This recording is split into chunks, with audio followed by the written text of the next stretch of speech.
কজন পারিস তুই কিলার ভাড়া করে রাখিস?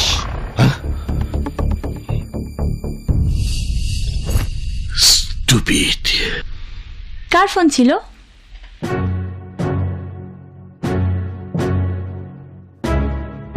আচ্ছা, আমি কি কারোর সাথে কথা বলতে পারবো না?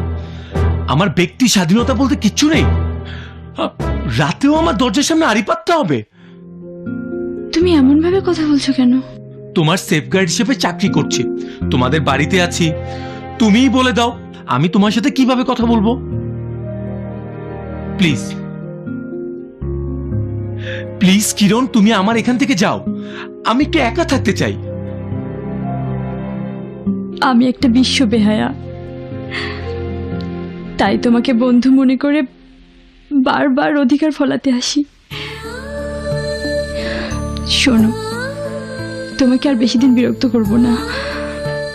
নাস্তার টেবিলে দাদুর কথা শুনেছো তো? 15 দিনের মধ্যে আবির লন্ডন থেকে ফিরে আসবে। তারপরে বিয়ের দিন পৌষ আসবো, কবুল বলবো আর চলে যাব। তোমারও ছুটি। কথায় কথায় সমাধান দেয়া সহজ, কিন্তু তুমি ভুলে যাচ্ছ আমি তোমাদের পুরো পরিবারের প্রত্যেকের সেফগার্ড। থেকো, সবাইকে নিয়ে থেকো, শুধু এই কিরণই থাকবে না। কিরণ, প্রেম রে।